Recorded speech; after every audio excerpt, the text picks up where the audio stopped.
telling us about the family, the heart of the culture of life. First of all, before she starts, I know I've been in this place where your babies are crying. I am so glad you're here with your babies because, we don't care. We really don't. We don't care that they're crying. That's what I need to specify. Sorry.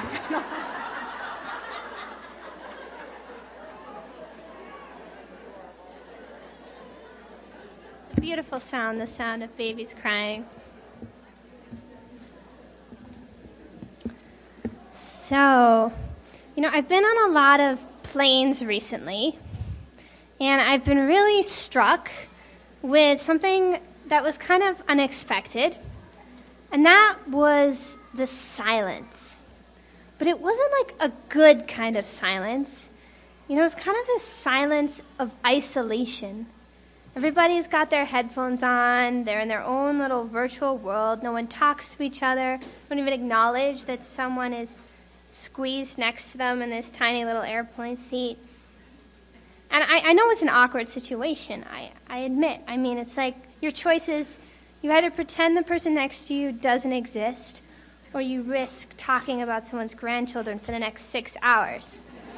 And I know it's a tough choice, and I've been in it myself. And a few months ago, actually, I was kind of considering this dilemma. So I kind of was sneakily glancing at the woman sitting next to me to see if she looked, friendly and normal. And she had her tablet out, and she was scrolling through her Instagram feed. And I'd never actually seen Instagram before. I'd only heard about it. I'd been in a convent for the past 8 years. And when I saw her finger flicking through these images, one after another, like a sunset, a cute baby, a dinner, a quote, all of these things, I started to get dizzy. I had to turn back and stare at the seat in front of me. It was all in the space of 10 seconds, sensory overload. And it hit me kind of where our culture is. These beautiful scenes and images that would have captivated our ancestors, we consume and discard like they were peanut shells or something. And I think what our culture tells us is if you find something that's good or true or beautiful, you should snap a photo of it and share it online. And we think somehow that maybe it will exist forever in perpetual cyberspace. But it's just not true. In fact, it becomes this kind of vague and unreal thing that passes through our consciousness without leaving any impact at all. And I'm sure you all know this. Our world relies so much on technology. It's hectic and busy. It's all about practicality, efficiency, productivity. And we have this technology that's supposed to connect us to others, but actually ends up leaving us isolated, really. And worst of all, when we become separated from reality, which is what technology can often do, we become separated from other people. But most importantly, we lose sight of the transcendent. Really, we lose sight of the deeper realities. We lose sight of God. And there's something much more serious than just a crisis simply of boredom, That actually, as St. John Paul II said, when man loses sight of the mystery of God, he also loses sight of the mystery of his own being. So really what our culture is suffering from is this crisis of identity. We don't know who we are anymore. It's not actually surprising to find so much confusion in our world, so many offenses against the dignity of the human person, whether it's abortion or assisted suicide, pornography, gender confusion, all of these things stem from this fundamental lack of knowing who we are. And the founder of our community, who is John Cardinal O'Connor, he was the Archbishop of New York, and he experienced this poignantly when he made a visit to Dachau, one of the concentration camps during the time of Nazi Germany. And thousands of people were slaughtered there during the Second World War.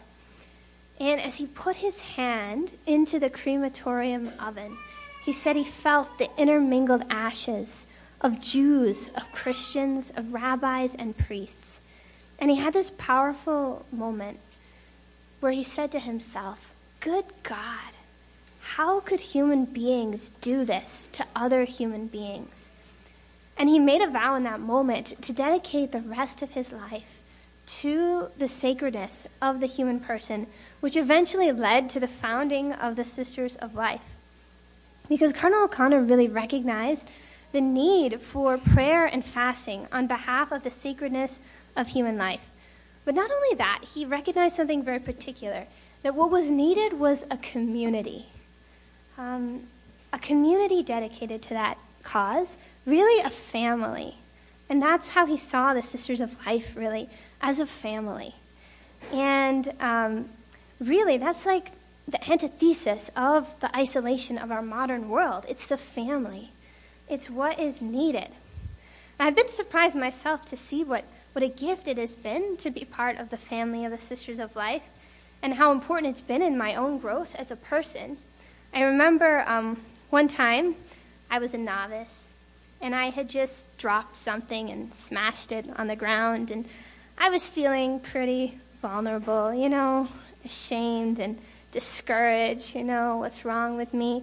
And then another sister, she swooped right in with her dustpan and her broom, and she swept it up while I just stood there and watched, and she took care of it. And it was this moment of realization, like, I'm part of a family where I'm still loved, even if I break something, and someone's going to help me clean up my mess and fix my mistakes, and I'm never going to be alone.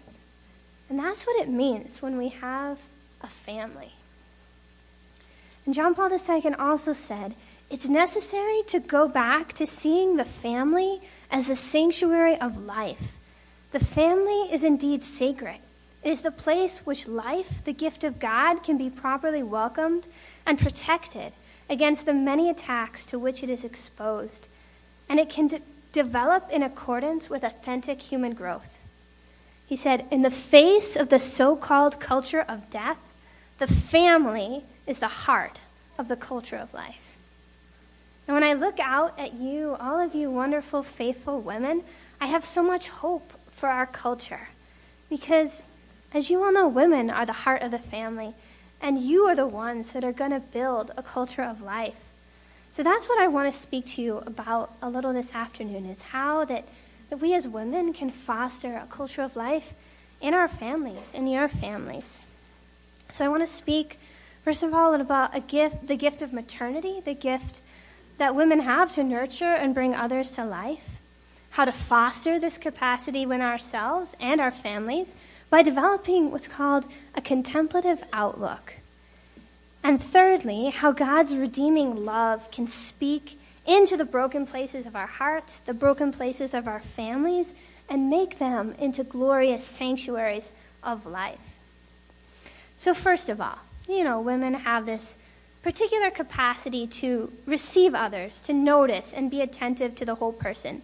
And this was really brought home to me a few years ago when our sisters were driving and their car broke down. And we didn't have a cell phone. We had nothing to fix the flat tire with. So the sisters just stood on the side of the road, waiting for someone to come and help them, planning their next move. And a man happened to drive by and saw the sisters. And he pulled over and he said, "Sisters, how's the car? Can I look at it for you? Maybe I can fix it." So he came over, he started poking at it with some tools, pulling things, but it became clear quickly that he couldn't fix it. So soon after, he drove away. But then another car pulled up, and this time it was a woman. And she got out, and she came to the sisters, and she said, "Sisters, are you okay? How are you? Do you need anything?" The car could have been on fire, but she was concerned fundamentally with the sisters, and that, the man wanted to fix the car and protect the sisters in that way, but the woman wanted to care for the whole person, It's the difference between men and women.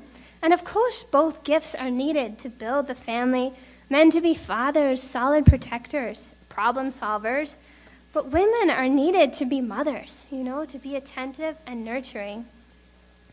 John Paul II wrote in his encyclical on the dignity of women, the unique contact with the new human person developing in a mother gives rise to an attitude to human beings, not only towards her own child, but towards every human being, which profoundly marks the woman's personality. Maternal love has the capacity to bring others to life, both physically and spiritually. It's one of the greatest gifts we have as human beings, to receive life. This idea that God had of you before you ever existed, when he thought of you, and he thought of how you would look, and the gifts you would have, and the capacities, and your weaknesses, and he thought of you, and he fell in love with you, and he said, she must be.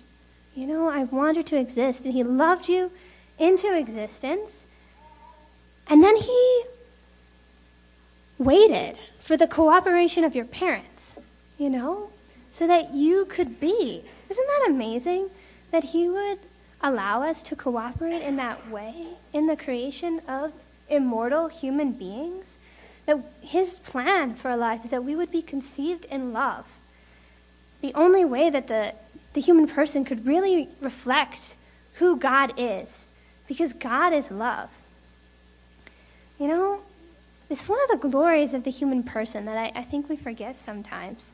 Sometimes fertility is seen as a disease that had to be dealt with, but actually it's the glory of the human person. So, Cesare, St. John Paul II said, man must be reconciled to his greatness. And this is part of the greatness of who we are as women, that we're able to receive life within us.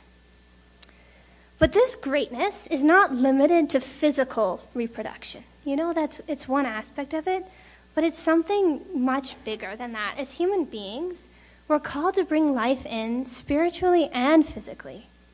St. Edith Stein said, God combats evil through the power of a woman's maternal love. And this power exists independently of a woman's marital status and is present simply by the fact that she is a woman, and it's an extension of her very nature. Infertility is a great suffering and a sorrow, but it doesn't need to stifle our maternal gifts. And I can attest to that as a consecrated religious, that my maternal gifts are not stifled. And I want to tell you the story of Elizabeth Lazur, who was a French woman who lived around the time of St. Therese in the late 1800s. And her cause actually is now open for sainthood. And she was married for 25 years to her husband, Felix. And she was a devout Catholic, and he was an atheist. And he was a doctor, and during his medical studies, he became fiercely anti-religious. And for a while, Felix tolerated her faith, but at some point he desperately tried to dissuade her from being Catholic. He would mock her, he would try to get her to read these books against the teaching of the Catholic Church.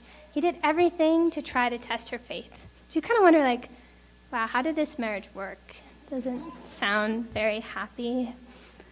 But actually, everything that Felix did to try to shake Elizabeth's faith only made it stronger. She read all those books, and she found their arguments empty. And through all of the trials that she had from her husband's hostility, she kept a diary. And in her diary, she recorded all the sufferings, but also the love that she had for her husband. And she offered everything that she suffered for his conversion. And she made this very bold prediction to him. She was kind of a mystic. She said, I shall die before you, and when I am dead, you will be converted. And when you are converted, you will become a religious. You will be Father Lazur. Wow, bold. But actually, she died of cancer at the age of 48. And after her death, her husband found her diary, and he read it.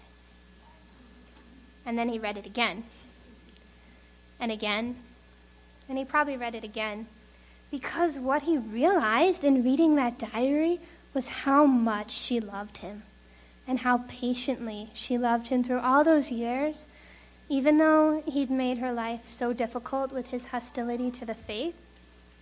And she'd actually made an offering of her own self for his soul. She loved him that much. And when he realized that she had done all that just so he would know God, he did. He had a conversion. 5 years after her death, he entered the Dominicans and was later ordained as a priest, just as she had predicted. And he actually became the spiritual director of Archbishop Fulton J. Sheen. Believe it or not. Yeah. So think about this. Elizabeth was at the heart of that little family. They actually had no biological children. They suffered from infertility. But Elizabeth brought her husband really to spiritual birth through her patient maternal love. Despite the trials, she never gave up hope. She never saw him as this unredeemable anti-Catholic. She saw his true potential, and she fostered it quietly, lovingly, even secretly. His maternal love is not limited by age or relationship. Every woman has the capacity to love another person back to life. And that's what we need in this world today, this shallow, fast-paced world that we live in, which treats anyone who's weak or vulnerable as a burden. What Pope Francis calls our throwaway culture, which sees only the outside of things, obsessed with pleasure, convenience, that sees even people as expendable. And we can never give up on life because it's always good.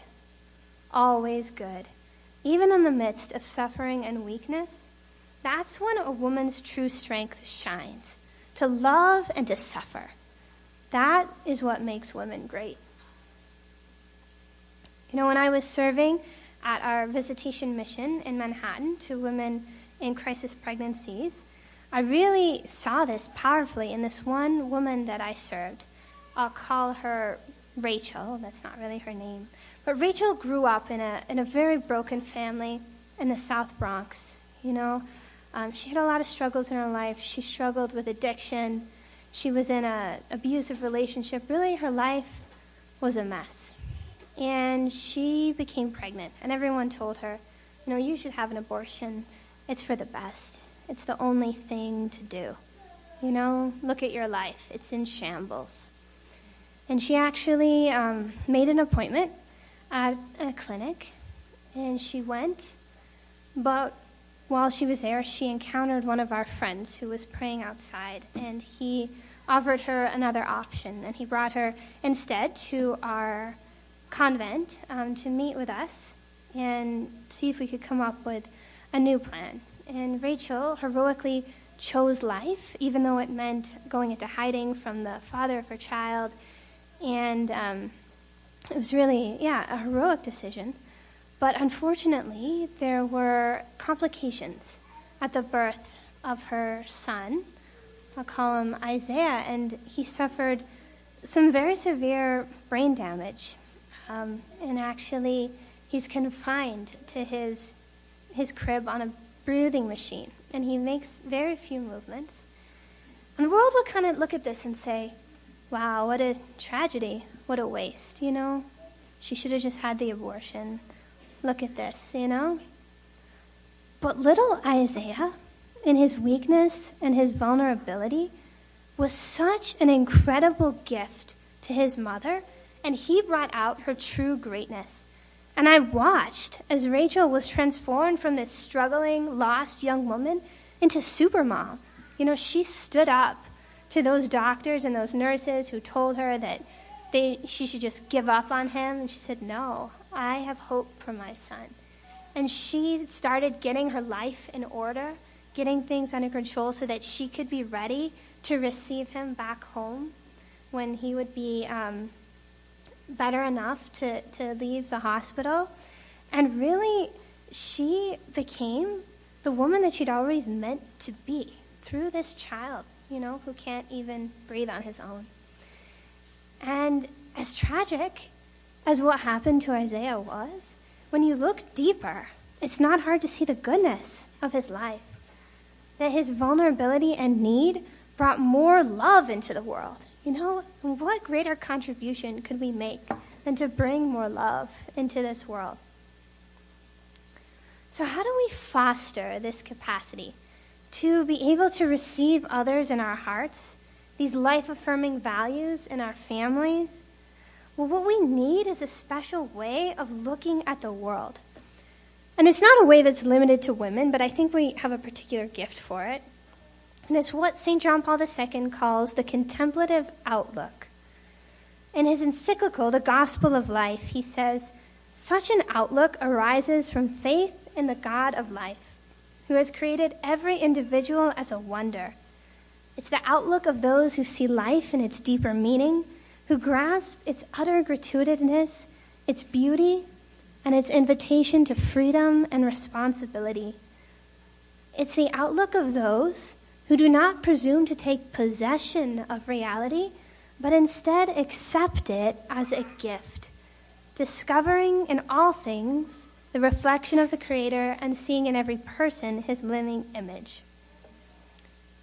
So what's he talking about, this contemplative outlook? He's talking about the virtue of reverence. Instead of creating our own online world where we're at the center and we control everything and consume as much information as possible, we allow reality to reveal itself to us. Now, I think there's this temptation to want to control everything in our lives. We want to determine our career, our plans, to specify our families. We even want to control when we die. And in day-to-day life, we all, and myself included, we become so frustrated when things don't go our way. But then there was this call from St. John Paul II. Don't presume to take possession of reality, but accept it as a gift. What a different way of looking at the world. I think so many of us wish that we could surrender control. We're constantly busy. We walk around with so much anxiety, so much insecurity, and we want to trust God more, to be able to receive instead of always grasping, but we just don't know how. So I'm going to let you in on the secret. And it might surprise you. Sometimes we think if we were just more organized, then we'd be more at peace, be able to receive better. But we don't need to be more organized. That's just another form of control. What we actually need is time at leisure. Yes, leisure. A kind of sacred idleness, a mental and spiritual attitude that contemplates reality, allowing it to impress itself on us. I'm not talking about just vegging out, lying on the couch, mindlessly watching Netflix for hours, scrolling through social media, sleeping all day. No, that's not what I'm talking about. Joseph Pieper, the philosopher, said, "The greatest menace to our capacity for contemplation is the incessant fabrication of tawdry, empty stimuli which kill the receptivity of the soul." Sound familiar? Actually, he said that back in 1966, before the internet, before social media. Leisure really just means taking the time to be, with no motive except itself. So it doesn't mean you can't do anything. You can go hiking or jogging, listen to beautiful music, cook. Even eating can be a form of leisure, if you're doing it for its own sake. And really, leisure, as Joseph Pieper said, is the basis of culture. The word culture comes from cult, referring to, rituals, traditions, celebrations. Because celebrations are the core of what it means to be human. Because when we celebrate what is good, in the very act of celebrating, we acknowledge and affirm its goodness. Now, this was really powerfully expressed with one of the women that we served in our Hope and Healing mission. I'll call her Estelle. And Estelle had suffered an abortion in her past, and that's why she had come to us to seek a journey of healing. But she was unable to believe that she was worthy of celebration. And so every year she denied herself birthday party. She wouldn't let anyone celebrate because she had denied her child a birthday. It was her way of punishing herself. But when her friends found out about this, they decided to throw her a surprise party so that she could experience the truth that, as John Paul II said, we are not the sum of our weaknesses and failures. We're the sum of the Father's love for us. And it was through this act of love of her friends in celebrating her goodness, the goodness of her life, that she was finally able to believe it, to believe that she was lovable. And that's the power of culture, of celebrating the good. It becomes real. So in order to build a culture of life, we need to celebrate life. And that's what you can do in your families. You know, celebrating the big and good little goods of life. Birthday parties, family dinners, time spent together. All these things are the essential building blocks of the culture of life. That's the core of what we need. You know, liturgy, too, is a part of culture. It's really actually, by definition, a cultic ritual. Not that we belong to a cult, but it just means a religious devotion. And rituals, they help us to believe in these spiritual realities. And liturgy, too, can be a kind of leisure. That's why silence and beauty are such important parts of it. Because we're celebrating the goodness of God, His love for us, contemplating them in a state of prayerful leisure. So what a gift we can give to our families by teaching them how to participate in the liturgy more fully in a contemplative way. So what this contemplative outlook does is it changes the way that we see others, how we interact with them, this invitation to freedom and responsibility, which welcomes life in all its stages. We learn to see others in their goodness, their uniqueness, and we learn to see them the way the Father sees them, the way that He looks at each one of us. And in New York City, we have a friend, Dr. Paravicini, and she's a neonatologist who helps us in our mission.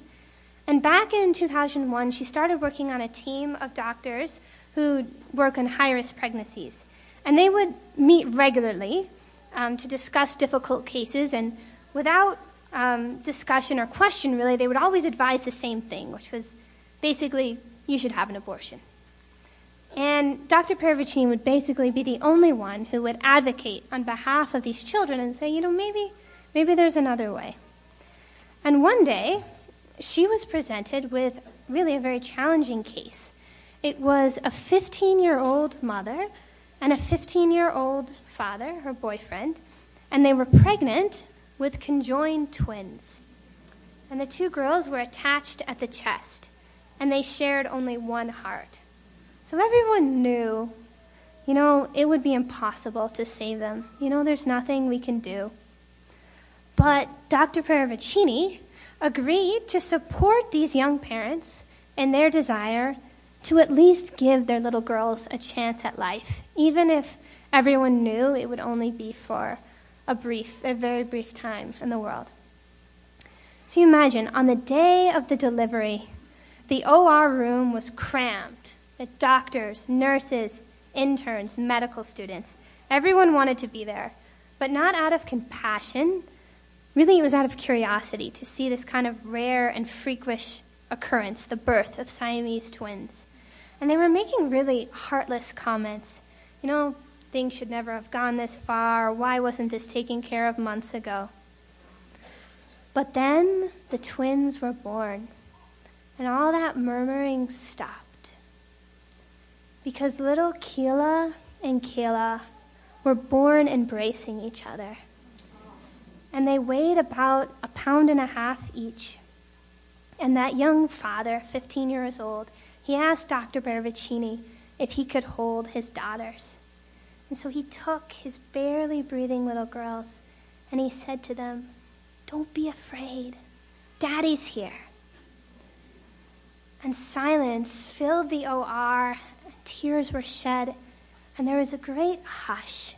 Everyone could see suddenly the beauty of this moment. And then after a few moments, Dr. Paravicini asked the father if he would like her to baptize the children, because they were only likely to live a few more minutes. And the father was like, "Yes, please do so."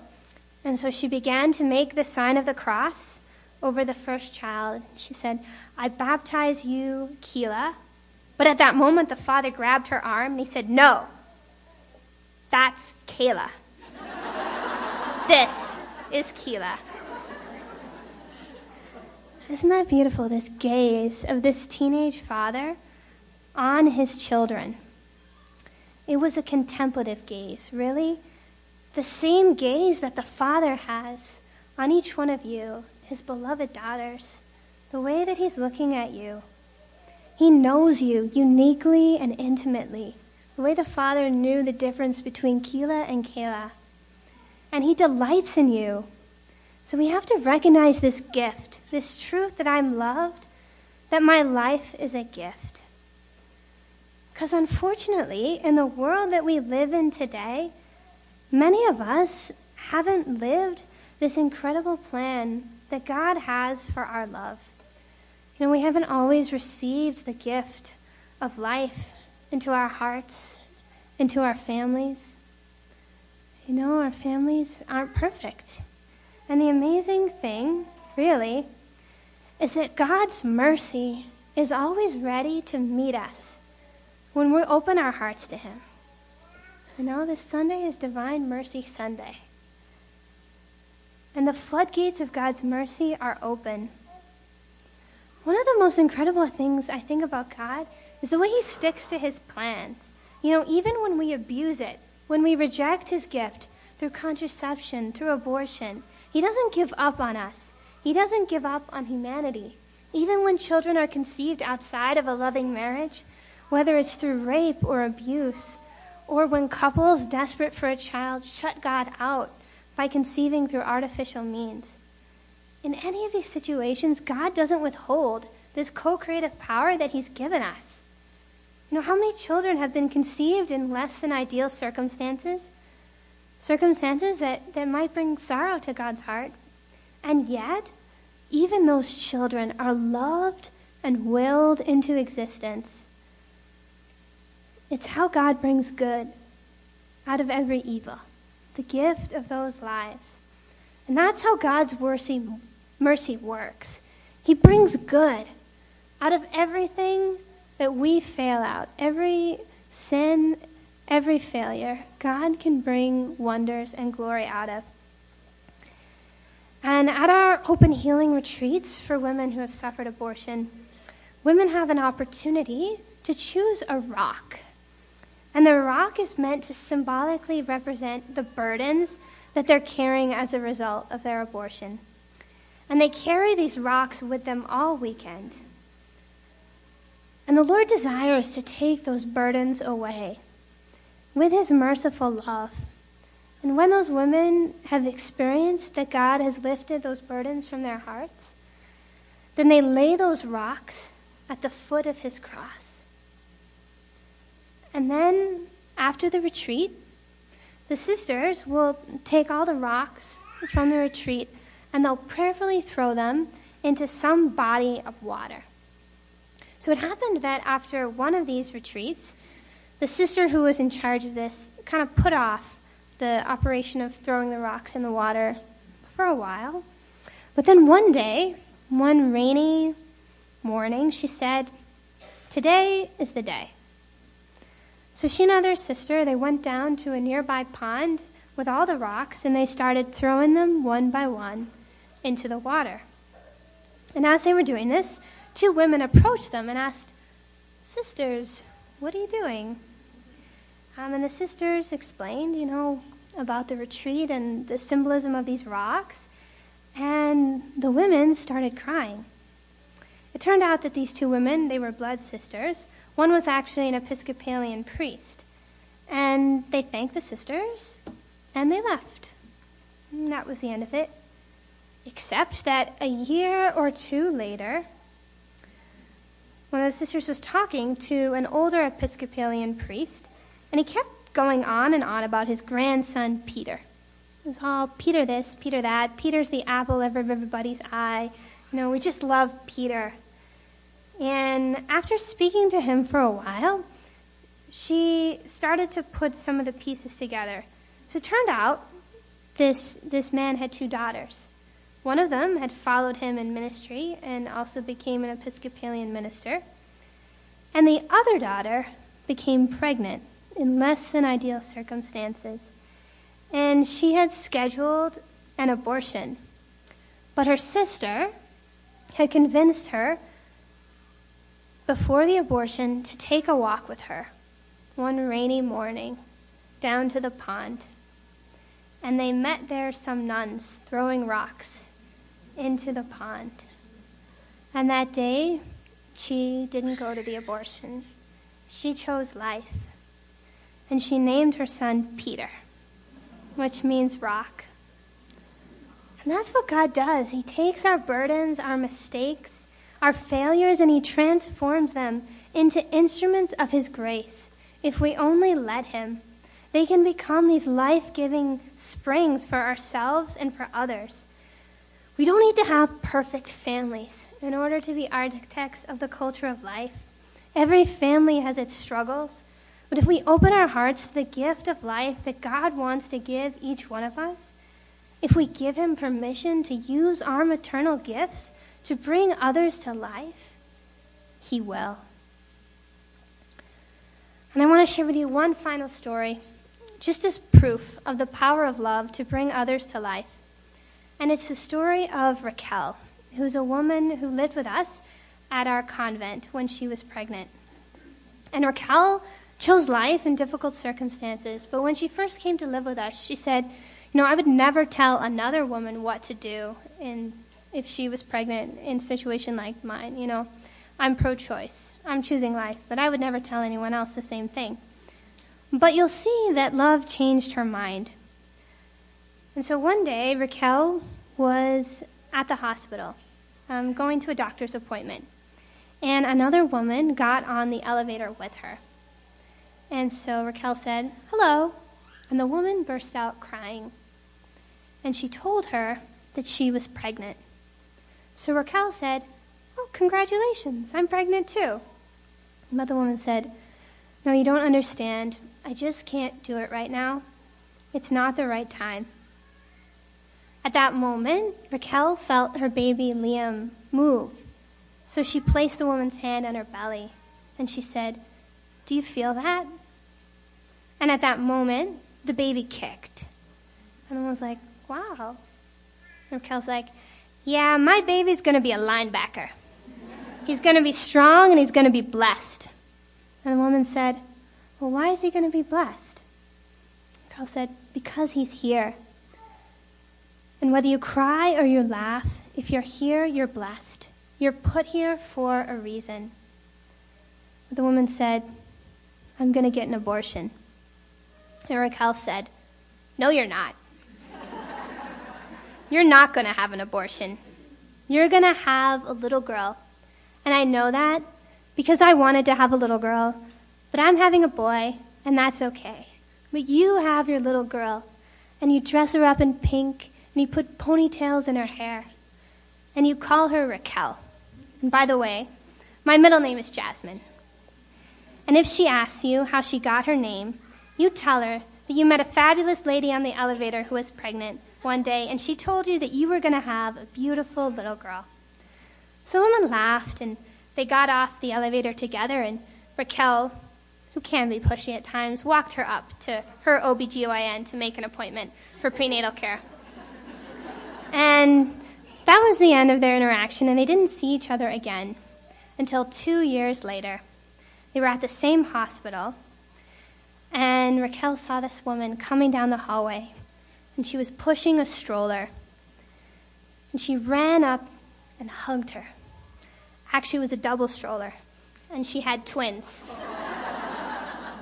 2 little girls. And their names are Raquel and Jasmine. And she had them all dressed up in pink, just like she told her. And the woman, she said, "Raquel, I love you, I love you, I love you. I'll never forget your name, your face, your smile. I would do anything for you. I love you." And Raquel said, "I understand. I love you too. I have experienced it." That is the power of a woman's love, to love another back to life, even in a chance encounter in an elevator.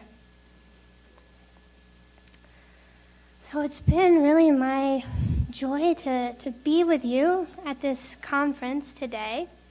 And if you enjoyed the stories that I was telling today, you might want to pick up some of our magazines. The imprint, it's free. It's put out 3 times a year. You can, if you want to get it mailed to your home, you can sign up online, or I think there's a card in here too you could probably mail in. We also have the Litany of Trust, which is a beautiful prayer. If anyone, wants to just grow in trust and confidence in the Lord's love for you, I highly recommend it. So we have tons of magazines and prayer cards. So please come by our table and get them. It's all free. Yeah.